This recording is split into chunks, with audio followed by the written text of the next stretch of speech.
ಏನು ಉಲ್ಲಂಕಲ್ಲು ಗ್ರಾಮದಲ್ಲಿ ಸುಮಾರು ಒಂದೂವರೆ ತಿಂಗಳಿಂದ ಈ ಇಶ್ಯೂ ಆಗ್ತಾ ಇದೆ.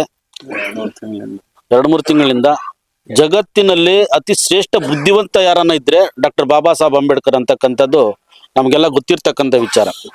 ಈಗ ಈ ದೇಶದಲ್ಲಿ ಪಾರ್ಲಿಮೆಂಟ್ ಅಲ್ಲಿ ಬಾಬಾ ಸಾಹೇಬ್ ಅಂಬೇಡ್ಕರ್ ನಿಲ್ಲಿಸ್ತಾರೆ, ವಿಧಾನಸೌಧದಲ್ಲಿ ಅಂಬೇಡ್ಕರ್ ನಿಲ್ಲಿಸ್ತಾರೆ. ಈ ಉಲ್ಲಂಕಲ್ಲಲ್ಲಿ ನಿಲ್ಲಿಸೋದಕ್ಕೆ ತುಂಬಾ ಕಷ್ಟ ಆಗ್ಬಿಟ್ಟಿದೆ ಪಾಪ ಇಲ್ಲಿರ್ತಕ್ಕಂಥ ಕೆಲವು ಜಾತಿವಾದಿಗಳಿಗೆ.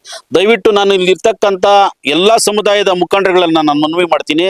ಈ ದೇಶದ 140 ಕೋಟಿ ಜನಕ್ಕೆ ಸಂವಿಧಾನ ಬರೆದಿರ್ತಕ್ಕಂಥ ಬಾಬಾ ಸಾಹೇಬ್ ಅಂಬೇಡ್ಕರ್ ಅವರು ಯಾವ SC STಗೆಲ್ಲ ಸಂವಿಧಾನ ಬರೆದಿದ್ದು, ಇಡೀ ಭಾರತ ದೇಶದ 140 ಕೋಟಿ ಜನರಿಗೆ ಅಂಬೇಡ್ಕರ್ ಅವರು ಸಂವಿಧಾನ ಬರೆದಿದ್ದಾರೆ.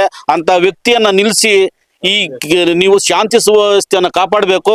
ಮತ್ತು ಇಲ್ಲಿರ್ತಕ್ಕಂಥ ಎಲ್ಲ ಸಮುದಾಯಗಳು ಅಂಬೇಡ್ಕರ್ ಅವರ ಸ್ಟ್ಯಾಚ್ಯೂ ನಿಲ್ಲಿಸೋದ್ರಲ್ಲಿ ಎಲ್ಲ ಸೇರ್ಕೊಂಡು ಇಲ್ಲಿ ನಿಲ್ಲಿಸಿದ್ರೆ ನಿಮ್ಮ ಊರಿಗೆ ಇಡೀ ಕರ್ನಾಟಕದಲ್ಲಿ ಒಳ್ಳೆ ಹೆಸರು ಬರುತ್ತೆ, ಜಿಲ್ಲೆಯಲ್ಲಿ ಜಿಲ್ಲಾಡಳಿತಕ್ಕೆ ಒಳ್ಳೆ ಹೆಸರು ಬರುತ್ತೆ. ನೀವೆಲ್ಲ ಸಾಮರಸ್ಯದಿಂದ ಬದುಕಬೇಕು.